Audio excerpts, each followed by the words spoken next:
ఉద్దేశించి ఎమ్మెల్యే గారిని మాట్లాడాల్సింది కోరుతున్నాను. మరి వాళ్ళ తాండాలో నూతన గ్రామ పంచాయతీ భవనానికి ప్రారంభోత్సవ కార్యక్రమం చేసుకోవడం, మరి నేను మొట్టమొదటిసారిగా ఎమ్మెల్యే అయిన తర్వాత ఈ గ్రామానికి రావడం, మరి ఇక్కడ మన జాతిపిత మహాత్మా గాంధీ యొక్క విగ్రహావిష్కరణ చేసుకోవడం, ఇవన్నీ నిజంగా కూడా చాలా అదృష్టంగా భావిస్తూ ఉన్నాం. ముఖ్యంగా మీ అందరూ కూడా తాండావాసులకు, పెద్దలకు, గ్రామ పెద్దలారా, మరి సర్పంచ్ గ్రామ పెద్దలందరూ కూడా నా హృదయపూర్వక నమస్కారాలు, అభినందనలు. ఇవాళ గాంధీజీ వర్ధంతి 76వ సంవత్సరం అనుకుంటా, 48, 76. మరి గ్రామంలో రోడ్డు మీద గాంధీజీ విగ్రహం ఆవిష్కరణ అంటే మరి ఆ మహాత్ముని యొక్క ఆశయాలను మనం మళ్ళీ గుర్తు చేసుకోవడమే. గ్రామ స్వరాజ్యం అంటే గాంధీజీ చెప్పేవాడు, ఇండియా లివ్స్ ఇన్ విలేజెస్ అని. గ్రామంలో స్వరాజ్యం వచ్చినప్పుడే మరి మన గ్రామం అభివృద్ధి చెందుతుందన్న ఉద్దేశంతో ఆ గ్రామ స్వరాజ్యాన్ని తీసుకురావడానికి మన ప్రధానమంత్రి రాజీవ్ గాంధీ గారు మరి పంచాయరాజ్ యాక్ట్లో చాలా చట్టాలను మార్పు చేసి దాంట్లో అధికారాలను గ్రామ పంచాయతీలకు మార్చి, స్థానిక సంస్థలకు మార్చి, మరి ఒక గ్రామ పంచాయతీ అనేది కూడా ఒక ఇండిపెండెంట్ బాడీగా పనిచేయాలా, వాళ్ళకు కూడా హక్కులు, వాళ్ళకు కూడా డైరెక్ట్గా డబ్బులు వాళ్ళ గ్రామ పంచాయతీకి పంపించడం, అదేవిధంగా వాళ్ళకు మరి ఎన్ఆర్జీఎస్ ఫండ్స్ కానీ, ఇప్పుడు మన ఉపాధి హామీ దాంట్లో కూడా ఎన్ఆర్జీఎస్, నరేగా కూడా స్టార్ట్ చేసింది కాంగ్రెస్ పార్టీ. సో కాబట్టి ఇవాళ మన గాంధీజీ ఆశయాలు రెండే రెండు ఆయన చెప్పిన ప్రముఖంగా చాలా అంటే ఒక ఆదర్శప్రాయుడు, మరి ఇలా యావత్ ప్రపంచాన్నే ప్రభావితం చేయగలిగినటువంటి మహా వ్యక్తి.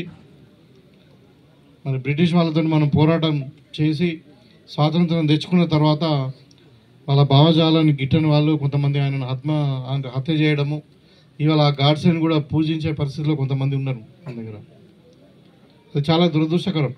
గాంధీజీ చెప్పినటువంటి ఏదైతే ఉందో మనకు అహింస, తర్వాత సత్యాగ్రహం అంటే నాన్ కోఆపరేషన్, ఈ రెండు సిద్ధాంతాలతోనే మనము ఈవెన్ తెలంగాణ కూడా మనం తెచ్చుకున్నాం. తెలంగాణలో ప్రజాస్వామ్యబద్ధంగా యుద్ధం చేసాం, ఇలా తెలంగాణ మనం తెచ్చుకున్నాం, మన తెలంగాణ మనం పరిపాలించుకుంటున్నాం. మరి మీ అందరి ఆశీస్సులతోని ముఖ్యంగా ఈ తాండావాసులు వచ్చేటప్పుడు మరి బాలరాజు గారు చెప్పారు 80% ఓట్లు మొత్తం మనకు కాంగ్రెస్ పార్టీకి పడ్డాయి. కాంగ్రెస్ పార్టీ మిమ్మల్ని అందరూ కూడా ఇంతకుముందు మనకు ఇందిరమ్మ ఇండ్లు కానీ, మరి ఇక్కడ పేదలకు, నిరుపేదలకు భూములు కానీ, మరి ఎస్టీలకు రిజర్వేషన్ కానీ ఏదైనా జరిగింది గిరిజనుల కంటే అది ఓన్లీ కాంగ్రెస్ పార్టీ ద్వారానే జరిగిందని చెప్పడం జరిగింది. అది సోనియా గాంధీ గారి మాట కింద మరి 6 గ్యారెంటీల స్కీమ్లు మేము అమలు పరుస్తాం, మన గ్రామాలందరినీ అభివృద్ధి చేసుకుందామని చెప్పినప్పుడు మీరందరూ కూడా దీవించి నన్ను గెలిపించారు. అదేవిధంగా మన రాష్ట్రంలో మరి ప్రభుత్వం రావడం, మరి మన ప్రియతమ నాయకుడు రేవంత్ రెడ్డి గారు ముఖ్యమంత్రి కావడం అన్నీ కూడా మనకు తెలుసు. ఎన్నికలలో కూడా ఈ రిజర్వేషన్ పనిచేస్తుంది. అయితే మీకు మన దగ్గర తాండాలు ఎక్కువనే కాబట్టి 12% కంటే ఎక్కువ 30% ఉన్నారు కాబట్టి మీకు ప్రత్యేకంగా వేరే దగ్గర రిజర్వేషన్ రాదు.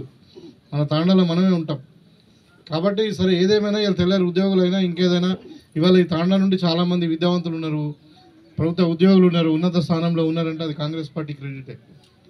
అది మనం మర్చిపోవద్దు మనకు. కాబట్టి హక్కు ఉంటుంది, వాళ్ళకి కొంచెం హక్కు తగ్గుతుంది.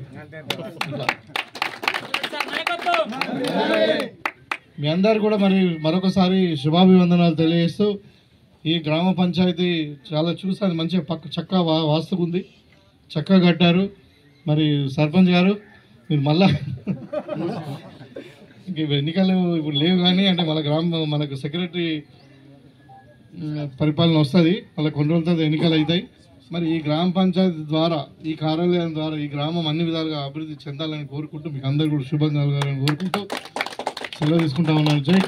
గతంలో కాంగ్రెస్ పార్టీ అధికారంలో ఉండి మరి ఇందిరాగాంధీ గారు కానీ, రాజీవ్ గాంధీ గారు కానీ, మరి కాంగ్రెస్ పార్టీలో మరి స్వాతంత్ర ఉద్యమంలో ప్రముఖ పాత్ర వహించి జాతిపిత అయినటువంటి మహాత్మా గాంధీ వీరంతా గైడెన్స్తోనే ఈరోజు మనం ఈ స్టేజ్లో ఉన్నాం.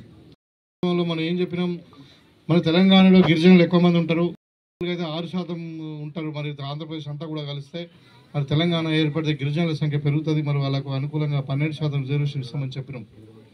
కానీ తెలంగాణ వచ్చిన 10 సంవత్సరాల తర్వాత కూడా 12% రిజర్వేషన్ అమలు కాలే కేసీఆర్ ప్రభుత్వం. రిజర్వేషన్లో జనాభా ప్రాతిపదికన వాళ్ళకి ఎంత ఉంటే రాజ్యాంగబద్ధంగా అంత వాళ్ళకి రిజర్వేషన్ ఇస్తామని చెప్పి ఇలా ఎస్సీలకు 18%, ఎస్టీలకు 12% రిజర్వేషన్లు ఇచ్చినటువంటి ఘనత కాంగ్రెస్ పార్టీదే.